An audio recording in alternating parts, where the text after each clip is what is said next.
ஆலயம் செல்வோம் நம் அன்பர்களுக்கு வணக்கம். ஓம் முருகா கருணை கடலே கந்தா போற்றி. ஆடி மாதத்தில் வரும் மிக முக்கியமான விரத நாட்களில் ஒன்று தான் ஆடி கிருத்திகை. ஆடி மாதத்தில் வரும் மிக முக்கியமான விரத நாட்கள் நம்ம வாழ்க்கையில் வேண்டிய வரங்களை அருளி வாழ்வின் மாற்றத்தையும் ஏற்றத்தையும் தரக்கூடிய நாள் தான் இந்த ஆடி கிருத்திகை. வாழ்வில் உயர்ந்த நிலையை அடைய வேண்டும்னு நினைக்கிறவங்க, நினைத்த காரியம் நிறைவேற வேண்டும்னு நினைக்கிறவங்க, வேண்டிய வரம் கிடைக்கணும்னு நினைக்கிறவங்க இந்த ஆடி கிருத்திகை நாளில் முருகப்பெருமானை வேண்டி விரதம் இருந்து நம்ம வழிபடலாங்க. ஆடி கிருத்திகை இந்த வருஷம் ஆகஸ்ட் மாதம் 6ஆம் தேதி வருது. ரொம்ப ரொம்ப விசேஷமான நாள். இந்த நாளில் முருகப்பெருமானை மனசில் நிறுத்துங்க. உங்களுக்கு வேண்டிய வரங்களை முருகப்பெருமான் கிட்ட கேளுங்க.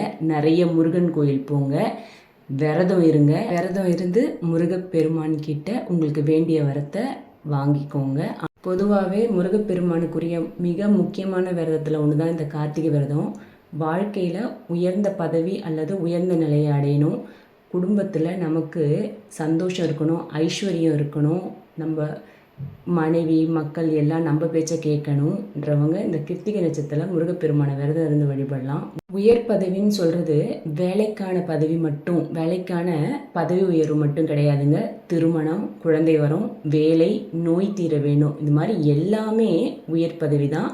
அது எல்லாமே நம்ம அடையணும்னா இந்த கிருத்திகை நட்சத்திரத்தில் முருகப்பெருமான விரதம் இருந்து வழிபடுறது சிறப்பு பலனை தரும். கிருத்திகை நட்சத்திரம் ஆகஸ்ட் 6ஆம் தேதி மாலை துவங்குகிறது, அதாவது இன்னைக்கு சாயந்தரம். இதனால் ஆகஸ்ட் 6, ஆகஸ்ட் 7 2 நாள்லையுமே ஆடி கிருத்திகை கொண்டாடலாம். 2 நாளுமே கிருத்திகை நட்சத்திரம் இருக்குது. அதனால் பக்தர்களுக்கு ஆகஸ்ட் 6ஆம் தேதியா இல்லை 7ஆம் தேதியான்னு குழப்பம் இருக்குது. ஆடி கிருத்திகை என்னைக்குன்னு அவங்களுக்கு குழப்பம் இருக்குது. ஆனால் பொதுவாக கிருத்திகை விரதம்ன்றது பரணி நட்சத்திரத்தில் துவங்கி கிருத்திகை நட்சத்திரத்தில் நிறைவு செய்யணும். அந்த விதிப்படி பார்த்தா ஆகஸ்ட் 6ஆம் தேதி பரணி நட்சத்திரம் இருக்குது, கிருத்திகை நட்சத்திரமும் இருக்குது. அதனால் நம்ம 6ஆம் தேதி தான் ஆடி கிருத்திகையை கொண்டாடணும். திருத்தணி உள்ளிட்ட பெரும்பாலான முருகன் கோயிலில் ஆகஸ்ட் 6ஆம் தேதி தான் கிருத்திகை விழா கொண்டாடப்படுது. சில கோயில்களில் பூஜை விதி மாறும். சில கோயில்களில் ஆகஸ்ட் 7ஆம் தேதி ஆடி கிருத்திகை விழா கொண்டாடப்படுது. நமக்கு பக்கத்தில் இருக்கிற முருகன் கோயிலில், நம்ம வீட்டுக்கு பக்கத்துலேயோ இல்லை நம்ம அடிக்கடி போகிற கோயிலோ, நம்ம எந்த முருகன் கோயிலுக்கு அடிக்கடி போய் சாமியை கும்பிட்டுட்டு வேண்டிட்டு வருவோமோ அந்த கோயிலில் என்றைக்கு ஆடி கிருத்திகை விழா கொண்டாடுறாங்களோ அதை விசாரித்து நம்ம அந்த விரதம் இருந்துக்கலாங்க. அது நமக்கு நல்லது. பரணி நட்சத்திரம் அன்று அதிகாலையிலேயே விரதத்தை துவங்கிடணும். முழு நேரம் உபவாசம் இருக்கலாம். அப்படி முடியாதவங்க ஒரு வேளை மட்டுமாவது இருக்கலாம். பகலில் இலை போட்டு முருகனுக்கு படைத்து விட்டு மாலையில் விரதத்தை நிறைவு செய்து கொள்ளலாம்.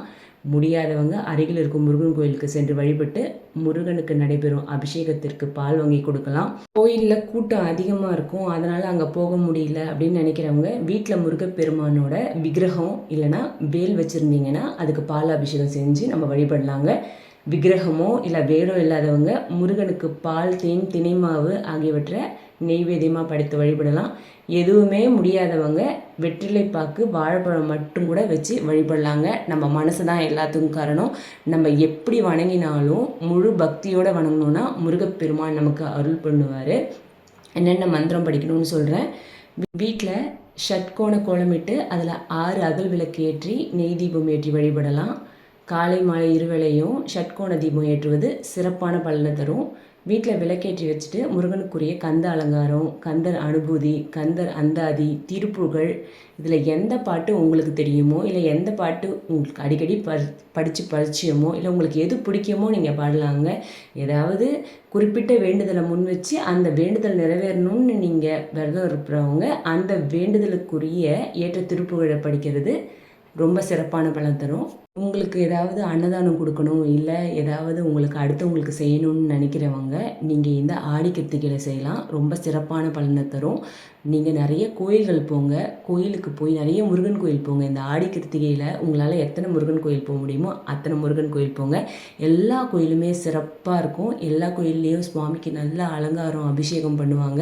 கண்குளிர பாருங்கள். வீட்டில் செய்ய முடிஞ்சவங்க வீட்டில் செய்யுங்க. வீட்டில் செய்ய முடியாதவங்க கோயிலுக்கு போங்க. எத்தனை கோயில் போகிறீங்களோ அத்தனை கோயிலில் போய் அத்தனை முருகனை மனசார தரிசிங்க. மனசு ரொம்ப சந்தோஷமாக இருக்கும். பெரிய கோயில் தான் போகணுன்னு கிடையாது. உங்கள் வீட்டு பக்கத்தில் நீங்கள் அடிக்கடி போகிற கோயில் இருந்தீங்கன்னா அந்த கோயிலில் போய் அபிஷேகத்தை பாருங்கள். சுவாமிக்கு உங்களால் முடிஞ்ச நெய்வேத்திய பொருளை வாங்கி கொடுங்க. அபிஷேகத்துக்கு நீங்கள் பால் பன்னீர் என்ன வேணால் வாங்கி கொடுங்க. வாங்கி கொடுத்து அபிஷேகத்தில் கலந்துக்கோங்க. சுவாமியோட மந்திரத்தை சொல்லுங்கள். கோயிலில் இருங்க. பாசிட்டிவிட்டி இருக்கிற இடமே கோயில் மட்டும்தான். இந்த ஆடி கிருத்திகை ரொம்ப அற்புத நாளில் வந்திருக்கு. 2 நாளுமே ஆடி கிருத்திகை இருக்குது. ஆனால் பரணி நட்சத்திரத்தில் நம்ம இருக்கிற அன்றைக்கி தான் ஆடி கிருத்திகை தொடங்குது. அது தொடங்கி கிருத்திகை நட்சத்திரத்தில் முடியணும். அது தாங்க ஆடி கிருத்திகை. நீங்கள் 6ஆம் தேதி, நிறைய கேலண்டர்லேயும் 6ஆம் தேதி தான் போட்டிருக்கு. நீங்கள் 6ஆம் தேதி ஆடி கிருத்திகை கொண்டாடுங்க. உங்களுக்கு வேண்டுதல் எதுவாயினும் அது முருகப்பெருமானோட காலை பற்றிக்கோங்க. முருகன் நீ தான் எனக்கு, உன்னை தான் நம்பியிருக்கேன், உன்கிட்ட தான் கேட்பேன், நீ தான் எனக்கு செய்யணும்னு முருகன்கிட்ட நம்பி கேட்கலாம். நிச்சயம் செய்வார். என் கூட இருந்து காப்பாற்று, நீ தான் எனக்கு துணைன்னு முருகன்கிட்ட நம்பி ஒப்படைச்சிருங்க. எந்த விஷயமா இருந்தாலும் முருகன் நம்மளை சிறப்பாக கரை சேர்த்துருவாருங்க. இதெல்லாம் சத்தியமான உண்மை.